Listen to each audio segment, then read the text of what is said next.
How could a rock song become one of the most important existential moments in our culture? To learn more, stay tuned for Reach Out and Live.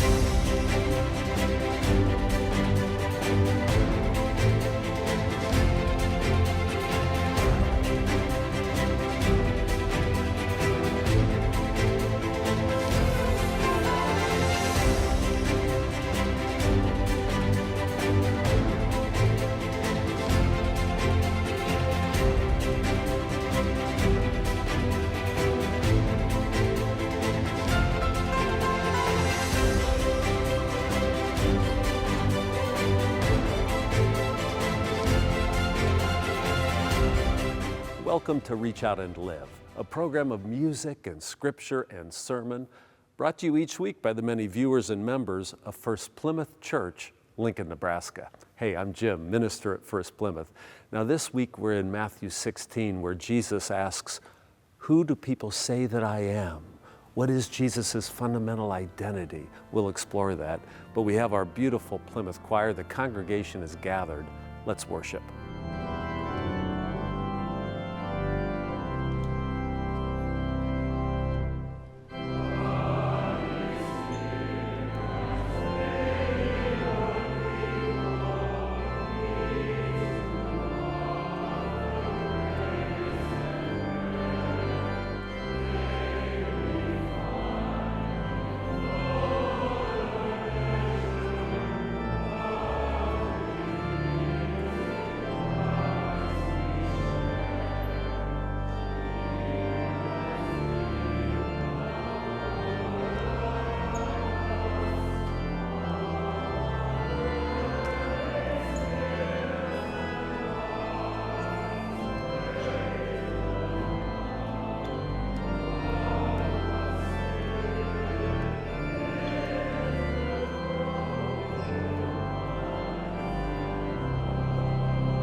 We turn together now to the 16th chapter of the Gospel of Matthew.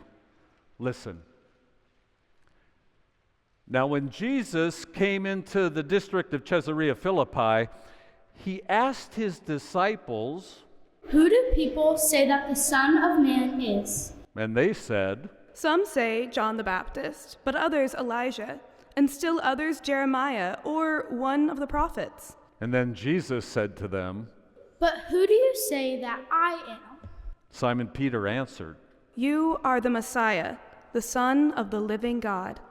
And Jesus answered him, "Blessed are you, Simon, son of Jonah, for flesh and blood has not revealed this to you, but my Father in heaven. And I tell you, you are Peter, and on this rock I build my church, and the gates of Hades will not prevail against it. I will give you the keys of the kingdom of heaven, and whatever you bind on earth will be bound in heaven, and whatever you loose on earth will be loosed in heaven." Then he sternly ordered the disciples to tell no one that he was the Messiah. Here ends our reading. May God bless our understanding. There is an image I use often in weddings and funerals. It comes from my own past. It goes like this. When I used to live in San Francisco and I needed to decompress, if you go across the Golden Gate Bridge, there's a redwood forest there. It's called Muir Woods. and it's spectacular. Raise your hand if you've been to Muir Woods. Awesome. I would go there and just walk among those giant redwood trees, and it was so peaceful. A redwood tree, it soars impossibly to the sky. I mean, they are gargantuan. One day, I saw on the base of one of those mammoth trees a tiny little sign, and it was explaining how it is a redwood can grow that tall and that strong. It said that in a redwood grove, every one of those trees have actually entwined their roots together. In essence, they're leaning upon each other. That's why they can grow so strong and tall. Now, in weddings, when I share that, one of the most beautiful things about two people promising to live life together is when hard times come, they have someone to lean on.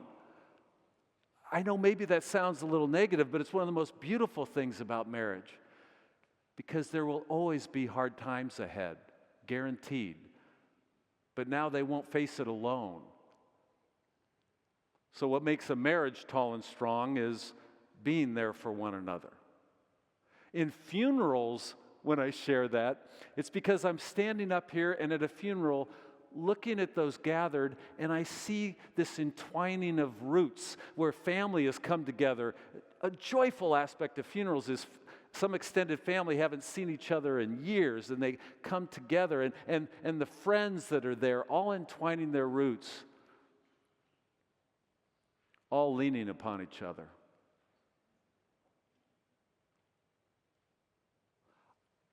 When I start getting intense in the sermon, remember that redwood story. It'll come back. And I want to prepare with one other thought.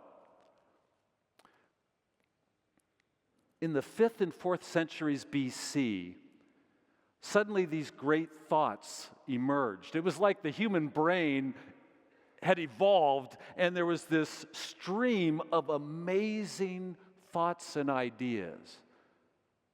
The ancient Greek philosophical schools of Socrates and Plato and Aristotle and Zeno and the like. And in the 4th century, a particular school of thought emerged called the Stoics. And I was talking about them a few weeks ago. And I was describing to you that these ancient philosophers, they weren't just dealing with metaphysics. They were asking a key question. What's a good life? What is a flourishing human life, fulfilled and meaningful? And the Stoics came to a set of very specific ideas of what makes for a good human life. And I was describing that they first try to get clear, you have to hold a dichotomy very clearly in your mind. The things in life you can control and the things you can't. And if you don't hold those categories separate, you'll constantly run around trying to control the things you can't. You'll go sideways, and it'll distract you from the things you really should be doing.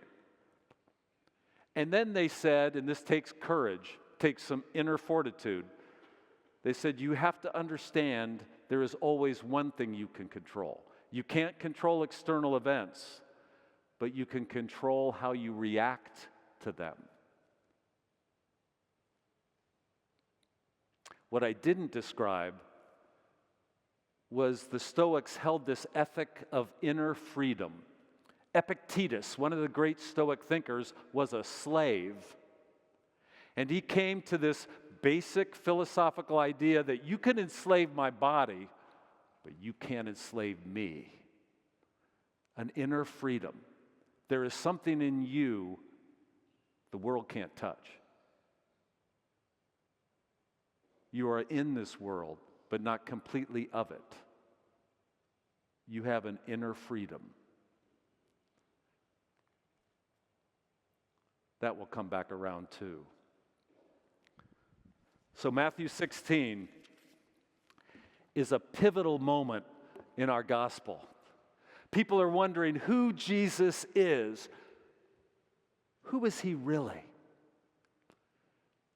And at this moment, he turns to his disciples and say, who do you say that I am? I mean, they mention people are wondering if he's John the Baptist come back, or Elijah come back, or Jeremiah come back. He says, who do you say? And right then, Peter makes the declaration. This is a big moment. You're the Messiah.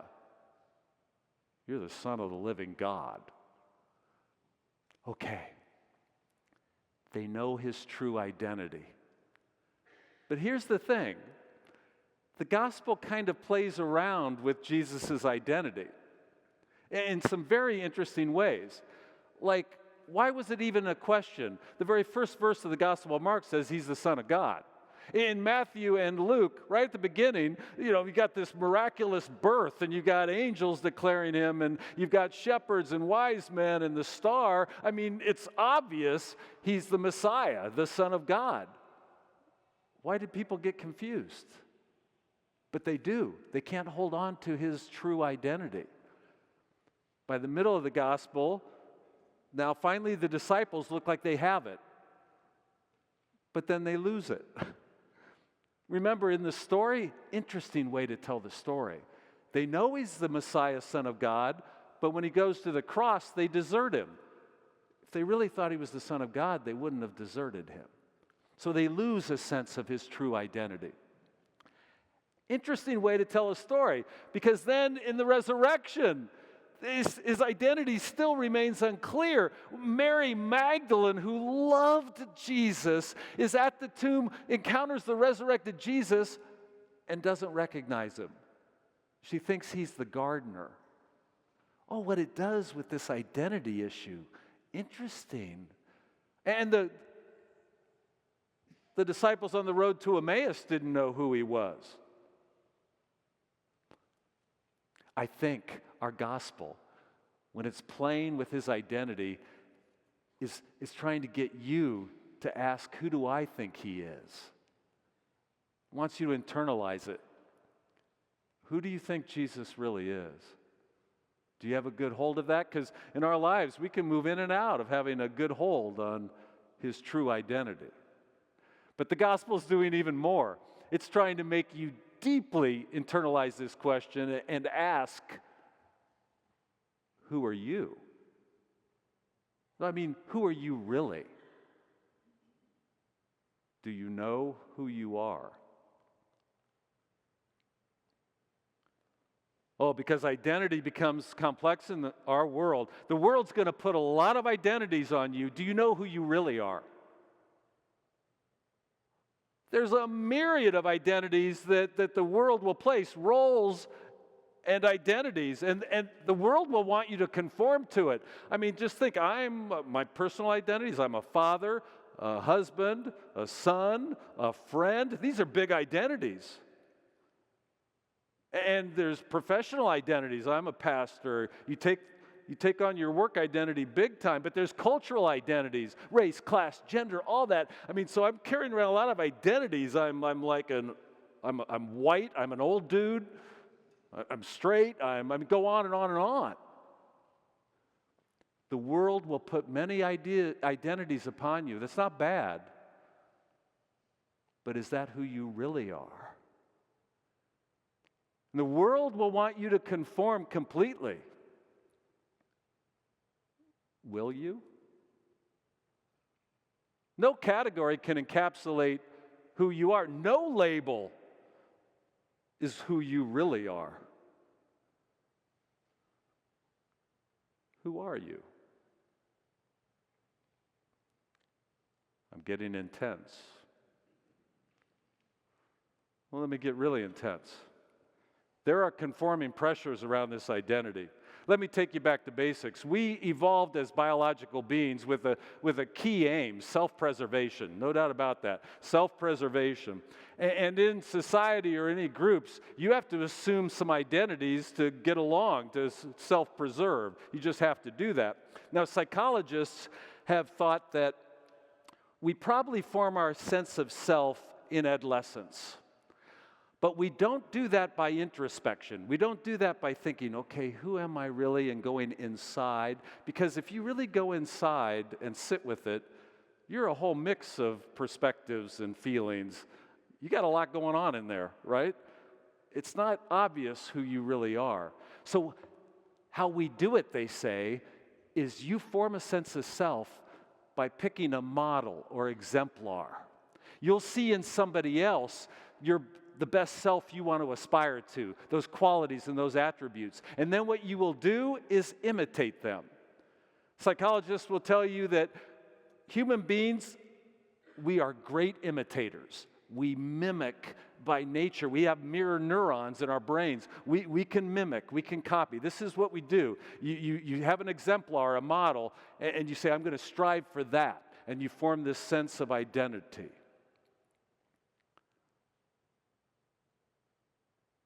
Actually, as Christians, we form our sense of identity by imitating Jesus. Not to put too simple of a spin on it, but here's the whole religion in a nutshell. We're trying to imitate Jesus. We're trying to grow in Christ's likeness so that our true identity flowers. Okay, anyway, so society will put pressures on these identities. Let me get dramatic.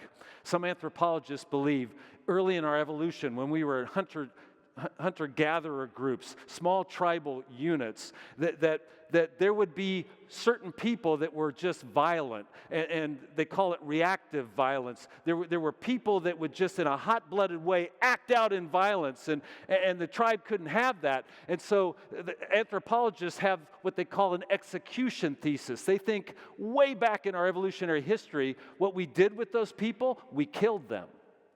Because human beings are what they call proactively violent by nature, meaning we will use violence to achieve our ends, but we'll do it with an agenda and in a planned way. What doesn't work is if someone just flies off the handle, and so they believe we started to kill those people after another 100,000 years of natural selection. We self-domesticated. Well, that's talking about violence. I would argue there's always an intense self-domestication going on. You're supposed to fit in certain categories. You're supposed to fulfill those roles. And if you don't fit it well, there will be consequences.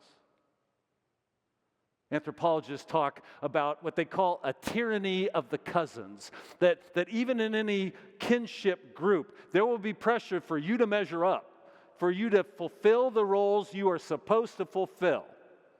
Now, on the other side of it, kinship groups will also self-promote from within and move family people forward in certain ways, but I'm trying to dramatize that even now in the modern age, you are under the weight of a massive amount of conforming pressure.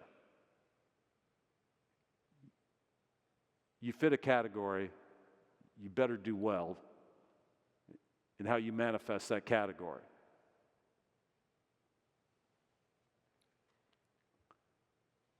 But this, my friends, could create a deep existential crisis because you know something. You know you don't actually fit any category perfectly. Oh, I know you know this. You are something beyond any label or category. I know you know this. And so there's something uneasy about assuming these categories of the world, because you're something more.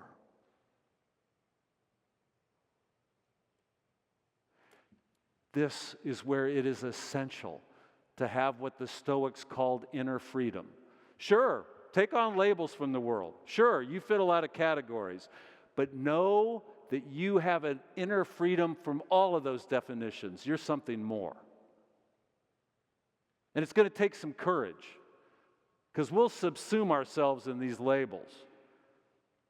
And we'll think that race, class, gender, or whatever completely identifies people. It doesn't. You are something more.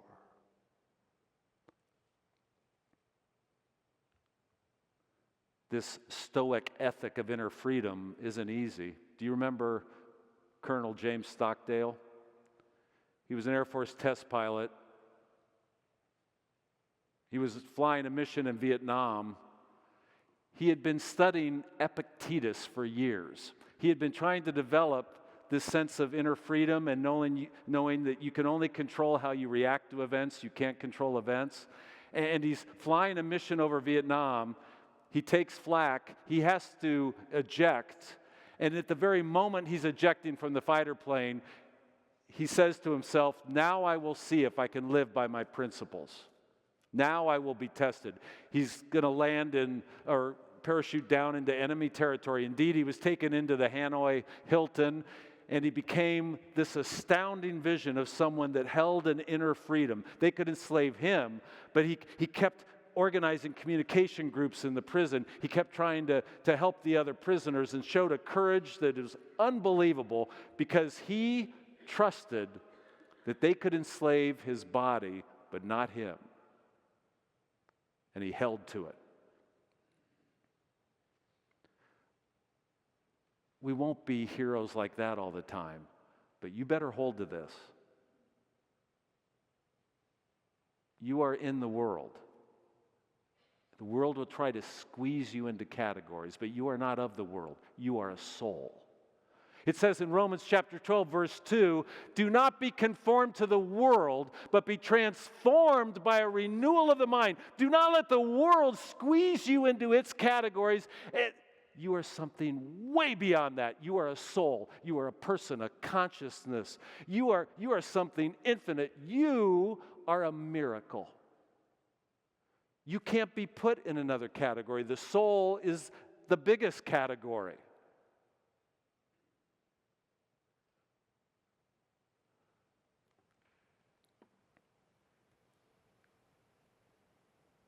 There are so many ways this world right now is trying to move us certain directions or have us act the way that certain powers want us to act. Don't be conformed to this world right now. You're not just above it, you're beyond it. You are a miracle of God's creation. You're a soul. Take hold of that.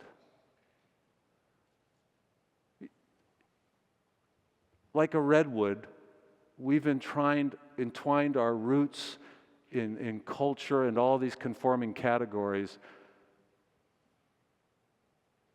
But we need to stand tall right now. If we stay true to ourselves,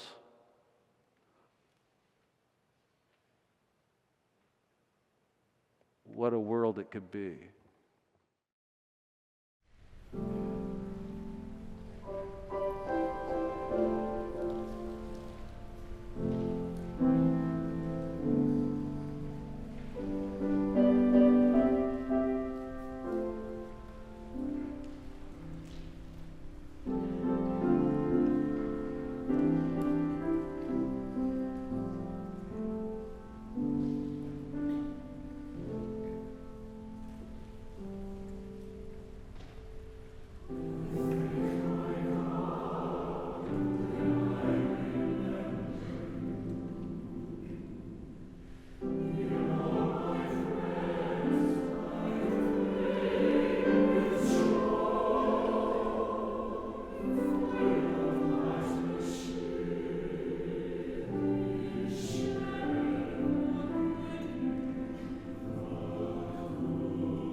I am so glad that we were able to worship together, and I pray it has made you more hopeful and optimistic about life itself. Do you know you could join these services live every Sunday morning at 9, 10:30, and 11:57 on Facebook, YouTube, and our church website. All of that outreach is only made possible because people offer gifts like you. If you believe that an open-minded, loving congregation can help change the world, then consider making a donation. It will help us increase the love of God and neighbor in both Nebraska and the world. Last year, First-Plymouth Church, with your help, bought and forgave over $600,000 of medical debt for struggling families. The FP Just Neighbors initiatives help with the costs of laundry at local laundromats and help fill our neighbors' gas tanks at special volunteer events. And every month, First Plymouth members help feed the neighborhood by acting as a food drop location for the Lincoln Food Bank. There are so many ways you could help us help others. If you would like to join our Sunday live streams or just learn more about our church, go to firstplymouth.org or find us on Facebook and YouTube. You are a completely unique individual, a one-time amazing creation of God. So hold lightly, at least a little bit lightly, your sense of identity. You're always something more than the categories the world puts you in. And then when you're set free, you can reach out and live. Tune in again next week for another edition of Reach Out and Live.